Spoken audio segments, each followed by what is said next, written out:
Hello everyone, my name is Kevin. Welcome back to the Batman Return to Arkham City Let's Play. I'm gonna go away from him so I don't have to listen to his bullshit. I hope you guys are having a fantastic Saturday. Today we are going to continue the lore party that we have been doing for the last few episodes. We finished all of the character bios and stuff last episode. So today, hopefully, we can get into the story. Today we are going to get into the stories, and hopefully get through a pretty good amount of them today. And I don't know, see what we can get done. So we finished the last of them last time, which was Calendar Man. Today we're starting on the first of the Arkham City stories with Aaron Cash. Aaron Cash recalled that night back at Arkham Asylum when watching from a security monitor. He saw Quincy Sharp scrawl an elaborate message on the floor of the cell block control room, using a rusty nail and blood from his fingertips before forcing his way out of the cell, only to disappear into the chaos. He didn't know where Sharp had gone, but he was sure that there was something seriously wrong with the future mayor of Gotham City. With no other career options available and a nagging feeling that he had seen Hugo Strange before, he reluctantly accepted the job of running a small medical team charged with providing assistance to any resident of Arkham City who needed it. The Abramovici twins. Andrei Abramovici was a respected man in the small Serbian village where he lived with his pregnant wife. When word reached Andrei, that his wife was in labor, he rushed home, excited to be at her side, but was met only by the midwife. His wife had not survived the birth. Complications due to the special nature of his newborn sons were to blame. Pushing into the room, he found his twin sons joined at the shoulders, screaming for their mother. He took the twins and left town, crying. He stood on a bridge over the freezing cold river and contemplated throwing them to their deaths, but he could not do it. Leaving his sons outside the tent of a traveling freak show, Andre returned home to his village a broken man. The Abramovici twins, Part 2. The Joker heard tales of the conjoined Abramovici twins, now widely known as Hammer and Sickle, and their reputation for brutality, and he wanted them for himself. Sending Harley on a desperate mission to retrieve them, she passed on the message to the circus owner that her puddin' would pay for the big for the twins. Of course, the owner refused to sell his headlining act. He promptly vanished, only to be found 3 months later with a new smile carved on his face. Arkham Island sold. Once the decision to create Arkham City had been approved, Mayor Sharp ordered that Arkham Island be put up for sale. In a press conference, he claimed, "This is a fantastic for Gotham City." A lot of prominent Gotham companies entered bids for the land. The winning bid came from a previously unknown security company named Tiger. Within weeks of the sale, Tiger was also awarded the contract to police Arkham City and instantly began using the island to launch its fleet of helicopter gunships to patrol the new prison facility. Arkham City Medical Team.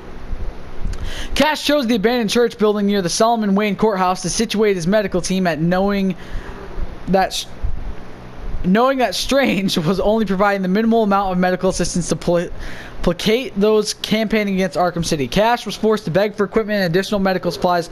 First donations came from Bruce Wayne himself, who supplied a series of security shutters to keep the people within the building safe, along with cutting-edge body armor supplies. On hearing about Wayne's donations, Strange was furious and locked down all supply routes between the medical team and the outside world. What a dick! Hugo Strange's storage vault. On the perimeter wall of Arkham City is the Tiger Confiscated Goods Vault. This high-security facility houses all the items confiscated from criminals upon their admittance to the prison. A special vault is used to protect the equipment and ill-gotten gains of the various super criminals, and is guarded 24/7 by a squad of Tiger guards. Upon her arrest, Hugo Strange placed all Catwoman's belongings there, and she's vowed to get them back and leave Arkham City for good. Seismic disturbances. Just weeks before Arkham City was... what are you going off about? Okay, Instagram, I don't care.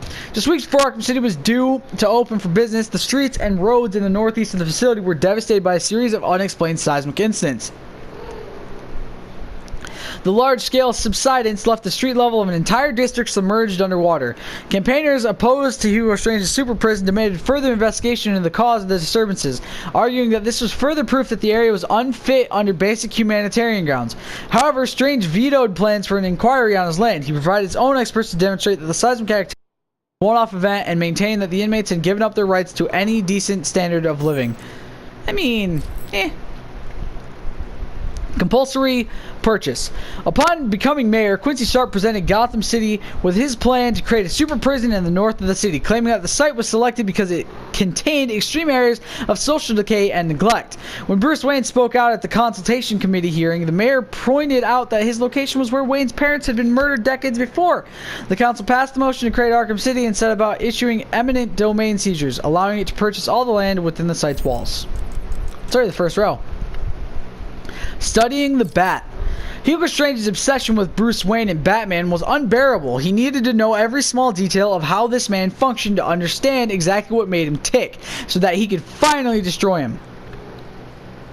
Strange manipulated the mayor into allowing squads of Tiger officers to be deployed into Gotham City under the pretense of aiding the police. However, unknown to the people of Gotham, the Tiger Guards had only one target, the Batman. Strange knew his men would initially fail, but he studied every defeat meticulously, and analyzing the techniques and strategies of his opponent, it would be only a matter of time before he had the necessary data to defeat the Bat. That would be a cool little side game or DLC in and of itself. Open for business.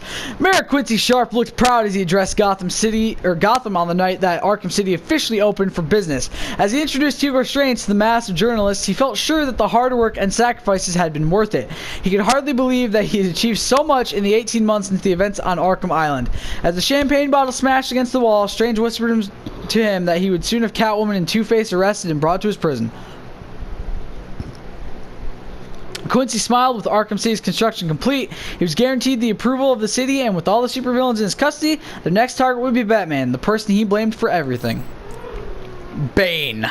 After being hit by the Batmobile and knocked into the dark waters surrounding Arkham Island, Bane swam to shore but was quickly recaptured and taken back to the asylum. Weakened by his injuries and the experiments performed upon him by Dr. Young, he patiently waited, plotting his revenge. Forced into keeping a low profile as he recovered, Bane searched Arkham City for a suitable location to act as a hideout and found just what he needed in the form of the Crank Toys building. There, surrounded by toys, he waited, recuperating until the time was right to make his move. Titan on the streets. Having no love for his fellow prisoners, Bane set up and presided over an underground fighting contest where inmates fought in vain for the privilege of trying to take him down.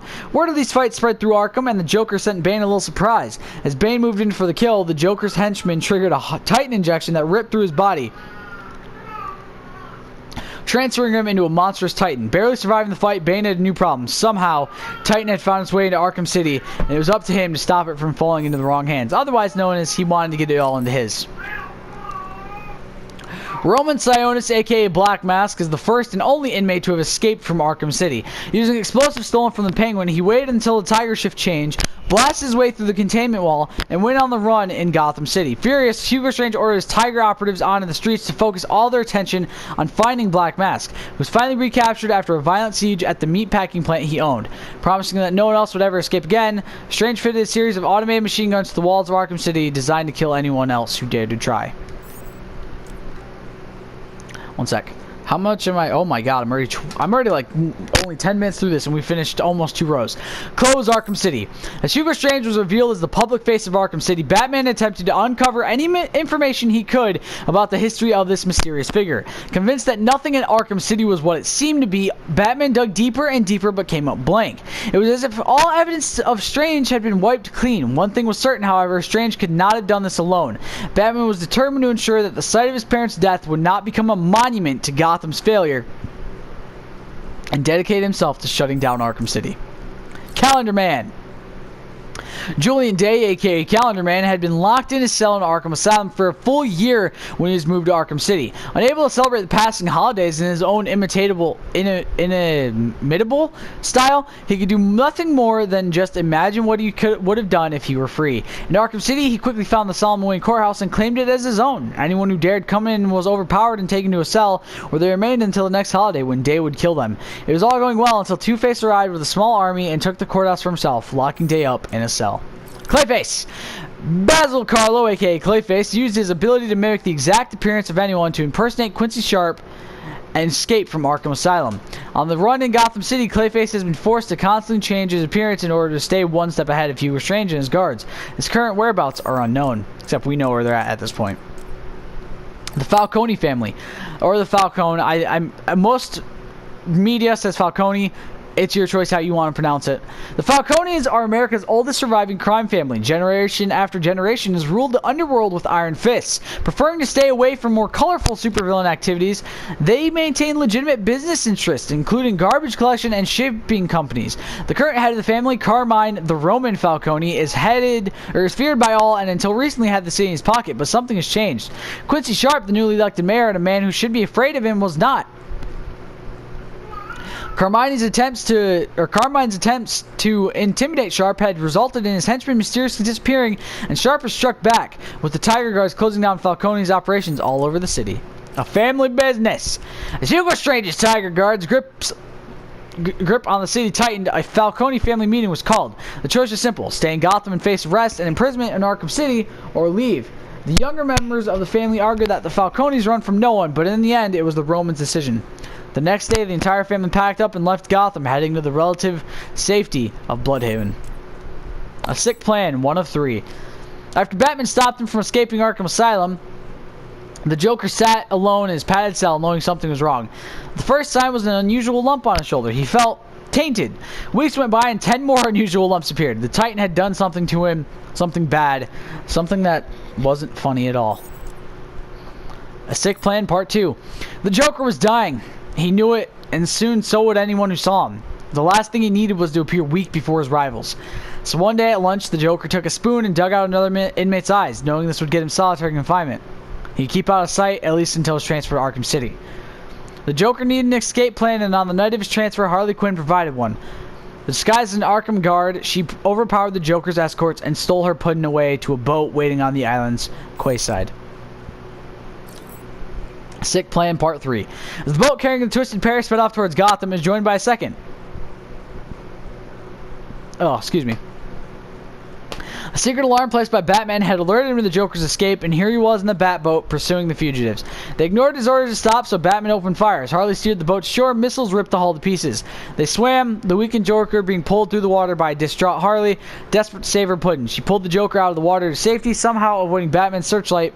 She and the Joker sat there, gasping for breath when they suddenly realized where they were. Arkham City. Strange goings-on. Working at Arkham Asylum, Professor Hugo Strange used a series of complicated psychological profiling techniques to identify the man behind Batman's mask as Bruce Wayne. Planning to become both rich and famous, he plotted to sell the secret of Batman's identity to the highest bidder.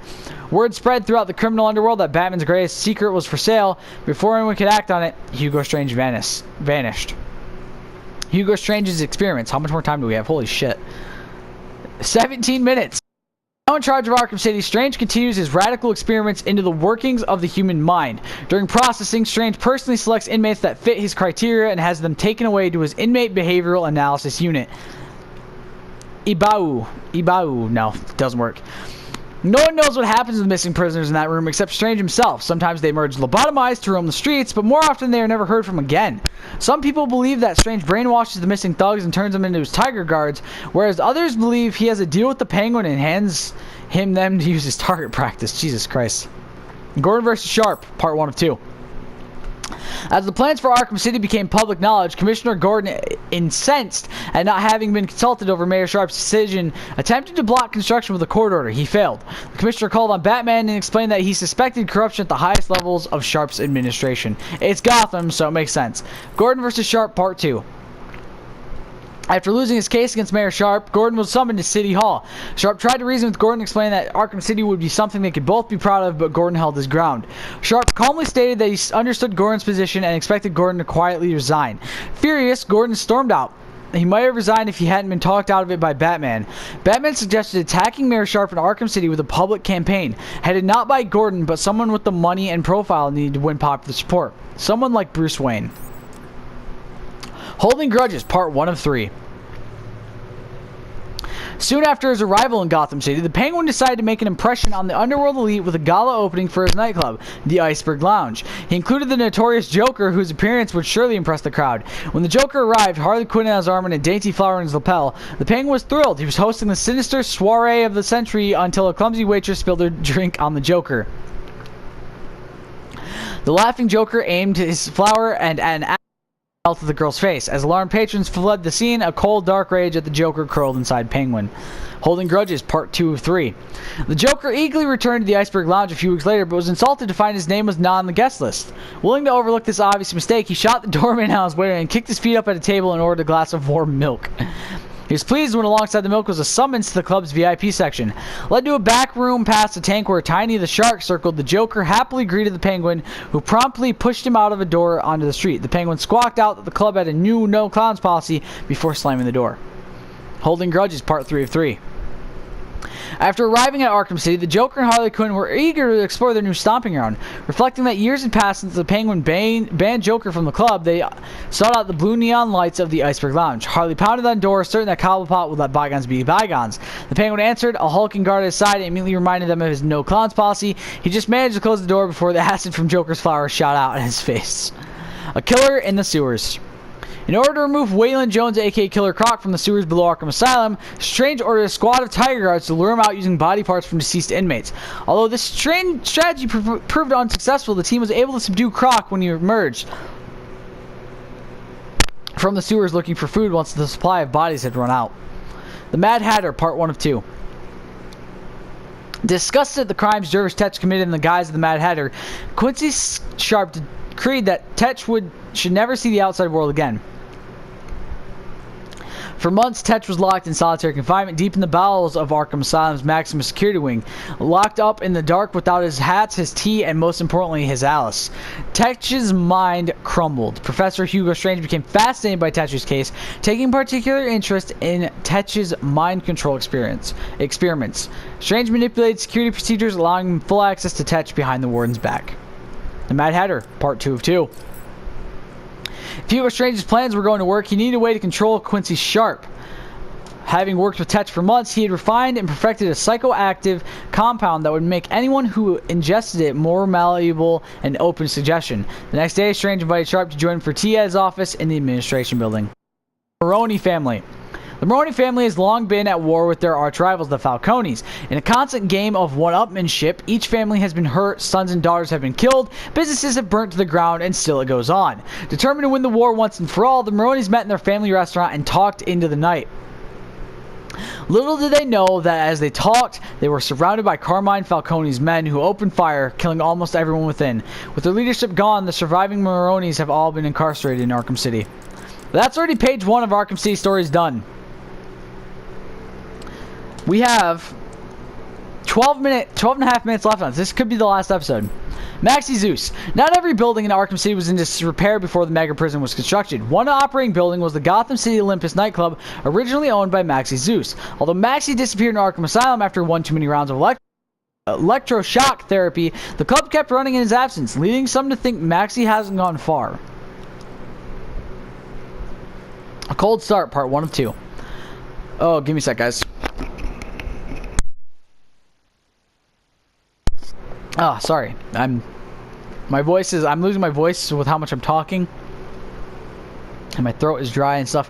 When Hugo Strange arranged for Nora Freeze to be moved to Arkham City, her husband Victor, aka Mr. Freeze, escaped from his refrigerated containment cell to find her. But Strange was waiting for him, and he calmly informed Victor that Nora had been transported for her own safety, and that Victor wished to see her again. He should move quietly into his new home in Arkham City. To motivate Victor further, Strange promised him full access to lab facilities in the old GCPD building, now abandoned within the high-security walls of Arkham City, stocked with all the tools required to seek a cure for Nora. Mr. Freeze stood alone in his new lab. Everything Strange had promised was true, everything except his frozen wife Nora, who was nowhere to be seen.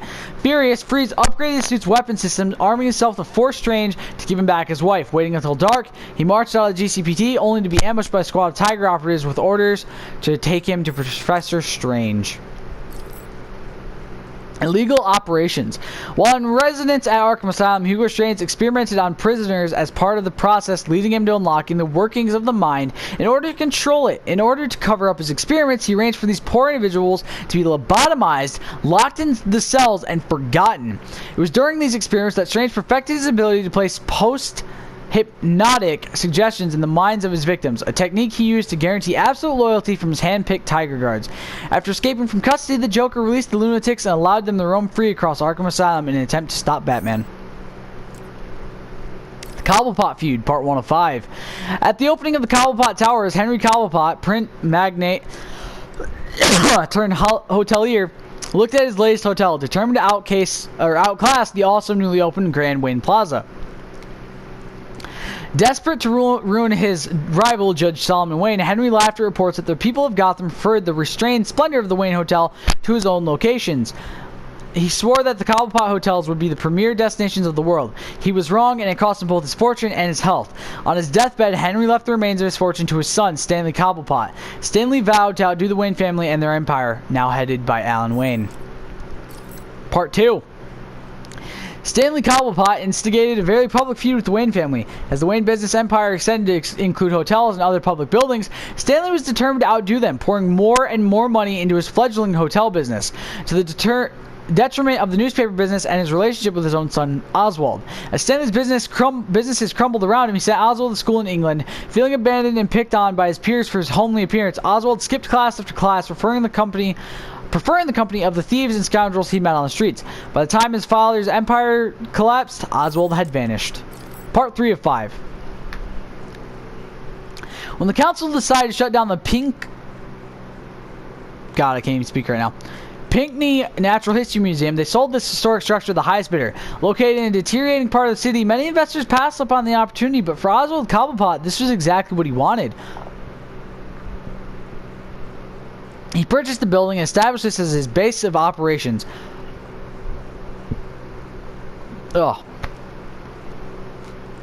Converting the attached theme restaurant, the Iceberg Lounge, into a high-profile nightclub. To the public, the Iceberg Lounge was a reputable establishment, but below the surface was a den of iniquity, a go-to place for illicit and illegal wares. The adjacent museum exhibit halls were repurposed as the Penguin storage facility, housing everything from his torture room, his weapon cache, and a gladiator pit. Illegal fights to the death occurred nightly, with the victors earning a job on Penguin. Part 4, the Cobblepot Feud, Part 4 of 5. The Penguin's operation was run on fear and pain. One night, a guest at the Iceberg Lounge was caught cheating at poker. The Penguin tortured this man in full view of everyone.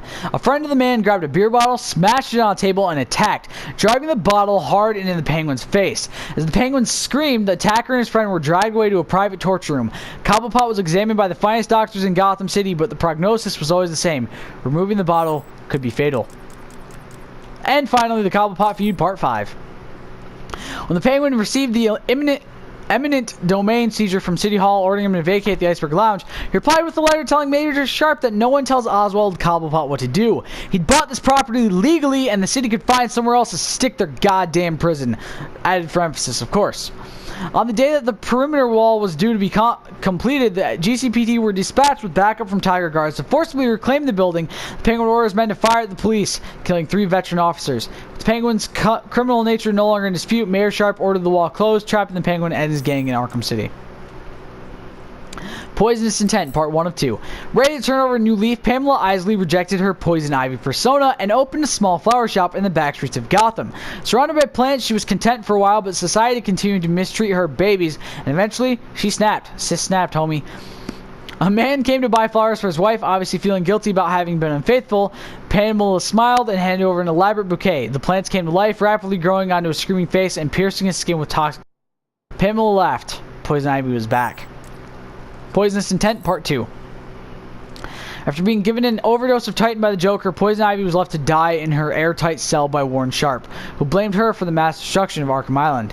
As her health declined, she prayed for salvation. It came in the form of a priest, who was unknowingly covered in pollen from the trees near his church. As he performed the last rites, Ivy manipulated the pollen into an antidote that worked in harmony with the unique natural toxins in her blood, and to the amazement of the priest, she began a full recovery. Furious, Warren Sharp locked her in a biological containment unit and arranged for her to be one of the first criminals sent to Arkham City.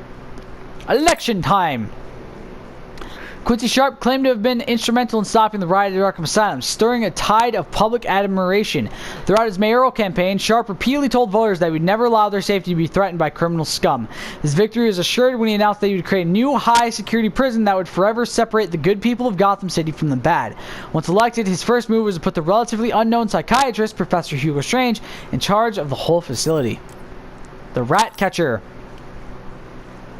Otis Flanagan, aka the Rat Catcher, looked out through the cellar window on the opening day of Arkham City. He had kept out of trouble so far, but he would need a plan to survive. Arkham City claimed to be escape-proof, and the Penguin had the illicit goods market sewn up, so Rat Catcher would sell small comforts. Fine soap, breath mints, extra buttons. He sent his rats out to collect such items from the outside world. It worked, business was brisk, and he felt safe, until the Penguin came looking for his rival vendor.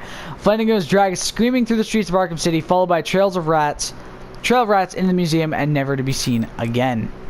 A new Robin. Richard Dick Grayson was the youngest in a family of acrobats known as the Flying Graysons. Their death-defying act was all that kept the circus where they performed in business. As the people of Gotham clamored for tickets to the show, the mob came looking for their cut. After the circus owner refused them, the mobsters killed Dick's parents during a packed performance attended by Bruce Wayne. Wanting to protect the devastated orphan, Bruce took Dick under his wing and became his legal guardian, eventually entrusting the boy with his greatest secret. Desperate to help his friend and mentor, Dick trained hard to become Robin, patrolling Gotham at Batman's side. Now an adult, Dick fights crime on his own as the vigilante called Nightwing. Scarecrow. Noticing Jonathan Crane, aka the Scarecrow, since he was attacked by Killer Croc in the sewers below Arkham Asylum. Some say he escaped certain death by dragging what was left of himself onto a Titan container and floating out to sea, while others believe he was eaten by Croc. Undeterred, Batman searching for Crane, refusing to believe that he's dead. If Crane's out there plotting his revenge on Batman, then Batman knows Gotham will never be truly safe. Spoiler alert, he's still alive. Buried on Sunday, part 1 of 2. On a dark and stormy night in the late 19th century, a merchant named Cyrus Gold was murdered and dumped in the swamps near the emerging Gotham City. As the body sunk into the pit, it was exposed to an unusual chemical in the swamp, which miraculously reanimated the merchant. He set out wandering the streets of old Gotham, unable to remember his name and only able to recite the nursery rhyme Solomon Grundy. Seemingly able to cheat death, the undead man, now called Solomon Grundy, was captured and ruthlessly experimented on. Determined to discover what had brought Grundy back to life, it became apparent that the creature was now immortal due to a combination of the swamp chemicals and the storm that raged on the night of his death. Buried on Sunday, part 2. As the army moved through the condemned Wonder City searching for stragglers, no one expected that what lay in Ra's al Ghul's private medical lab. For months, Solomon Grundy had been exposed to the Lazarus chemical and then repeatedly electrocuted. He died dozens of times, but each time he was brought back for more. While soldiers debated what he even was, Grundy revived again and killed everyone nearby. Mentally broken by his ordeal, he waited at the lab for the doctor's return and murder him again. Talia's guard.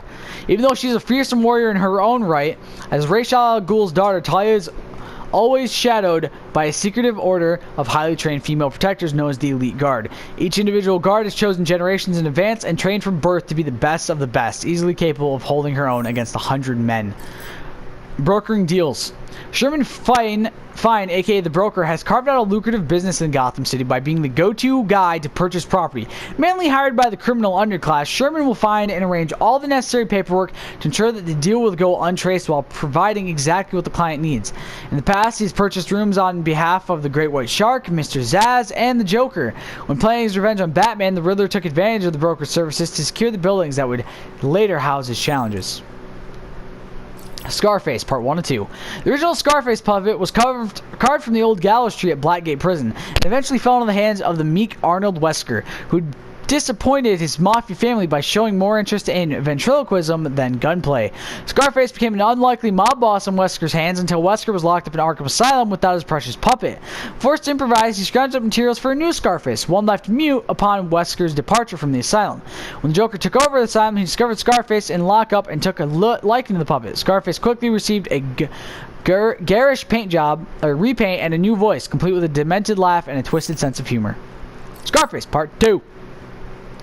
When Batman shut down the Joker's ride at Arkham Asylum, it seemed the relationship between the newly demented Scarface puppet and the Clown Prince had ended, till one of the Joker's old henchmen, Muggsy Binks, showed up at the steel mill in Arkham City. He rescued Scarface from the old asylum, knowing it would buy him favor with Joker, and Muggsy was skillful enough to make a dozen more copies, freeing the Joker to mutilate any puppet. Got it. I said puppy. I feel like a dick. Any puppet that failed to amuse him. After all, another Scarface could quickly be built up for him to laugh with, abuse, and then break into pieces. Joker's only regret is that people aren't so easily toyed with and replaced. Or are they? Catwoman and Two-Face, part 1 of 3. As Strange's grip tightened and the gates of Arkham City slammed shut on Gotham's criminals, only 3 were left at large: Two-Face, Catwoman, and Batman.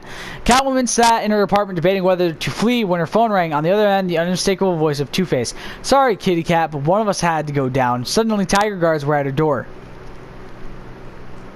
Fleeing, Catwoman fought her way through guard after guard to the safety of a nearby roof. The guards ransacked her apartment until they found her safe. She readied her claws, but a shadowy figure appeared out of behind her and had a gloved hand over her mouth until she passed out. Catwoman and Two-Face Part 2. Catwoman came to in the Batmobile as it raced through the streets of Gotham. She angrily told Batman that he should not have gotten involved. Batman told her to give up on her loot and leave town before it was too late. I'm gonna give us another like 10-ish minutes. Before it was too late. Undeterred, she asked how Batman knew so much about Arkham City. He explained that he had found a secret room in Sharp's office back at the Arkham Asylum filled with detailed plans for the new prison complex. Catwoman thanked him and pressed the emergency eject button on her seat. The Batmobile screeched to a halt, but it was too late. Catwoman had disappeared, and Batman knew exactly where she was headed. Catwoman and Two-Face Part 3. Two-Face was already in the Warren's office in Arkham Asylum, photographing the plans of the secret vault inside Arkham City. As Catwoman burst into the room, Two-Face laughed as he tossed the originals into the fire. Furious, she knocked him to the ground, grabbed the camera, and ran. With seemingly no escape for either of them and the tiger guards alerted and closing in fast, Catwoman was suddenly pulled to safety by Batman, leaving Two-Face to be captured. As Catwoman ascended, she opened the camera to reveal her prize, only to find the memory card had vanished. She looked down on Two-Face, who was showing her the card before calmly swallowing it. Furious, Catwoman sliced through the line and plummeted to the ground, only to be surrounded by tiger guards, arrested and taken to Arkham City. Tigers in the City. After disagreeing with Commissioner Gordon over the policing of Arkham City, Quincy Sharp announced that a private firm had been commissioned to provide a total security solution. Tiger. Unknown to everyone but Hugo Strange, each Tiger operative was profiled and implanted with a post-hypnotic suggestion that made them unquestionably loyal to him and him alone. Vicky Vale. When Vicky Vale first interviewed Quincy Sharp just days after the events of Arkham Asylum, she felt something was wrong. Sharp's later appearance on the Gotham Nightliner show that she co-hosts confirmed her suspicions. Convinced that Sharp was not the hero he made himself out to be, Vale pressed him for answers and he became confused, struggling with the facts. As she moved in for the journalist kill, she was shocked when Sharp suddenly regained his composure, answering all her questions with authority, as if he suddenly spoke with someone else's voice. Whatever was going on, Vale became even more determined to uncover the truth. Wonder City Part 1 of 3. We're almost done, you guys. Over a century ago, the mysterious Ra's al Ghul arrived in Gotham City and met with the Gotham Elders. Even then, Gotham was a crime-ridden, lawless place. Ra's promised a brighter future for all in exchange for a deed to the north end of the city. The Gothamites laughed at the strange man until he produced more gold than they had ever seen. The deed in hand, Ra's began construction of a new city, a utopian vision powered by clean, free energy. With no crime, the future would be bright, and as the last brick was laid by the slaves he had shipped in from his homeland, Ra's presented the future of Gotham. Wonder City. Wonder City Part 2 of 3. Mechanical guardians watched over the population of Wonder City while behind the scenes, lawbreakers were removed and executed. Wonder Tower stood above it all, a monument to prosperity, but for Ra's, the real reason for choosing this location was simple. Beneath the streets, he had located a chemical source that he called Lazarus. In small doses, it would rejuvenate a person, but Ra's believed that with enough power, the Lazarus could be supercharged to defeat any ailment, even death itself. Unknown to all but Ra's and his engineers, Wonder Tower was actually a giant lightning rod. When the time was right, he would test his theory. Wonder City Part 3 of 3. Wonder City continued to operate for months before the effect of prolonged exposure to the Lazarus chemical became clear. It was driving the city's inhabitants insane. When Ra's al Ghul failed to act, the newly formed Gotham City Hall did. Wonder City was declared a public health hazard and quarantined. Troops dragged the screaming citizens out of their homes straight to Arkham Asylum. Ra's disappeared as Gotham reached into the sky. New neighborhoods were built over Wonder City until the site was all but forgotten. Some years later, Ra's returned in need of his old Lazarus pit. As his forces began the mining process, the streets above collapsed. But Ra's forced them to keep digging. And finally, the payphone killer. At first, it was just missing people, last seen near payphones, but then the bodies started to appear, mutilated and posed. Stories of a payphone killer spread fast. As the sound of ringing phones haunted the streets, Mr. Zsasz smiled, hiding in a lair he'd purchased from the broker. He monitored an array of surveillance cameras pointed at each payphone in Arkham City. As each victim answered his call, he acted fast, following them, tracking their movements, and then, when the time was right, killing them. It was perfect. He knew one day he would see Batman holding that phone, and then he would be able to carve his final mark. And with that, in one episode, we got every Arkham City story done. That ends this playthrough, you guys. In a few weeks, I will potentially get ready to do Arkham Knight. I'm not entirely sure yet, but I hope you guys have enjoyed the return to Arkham City. I'll see you guys in the next video. Stay golden. Peace.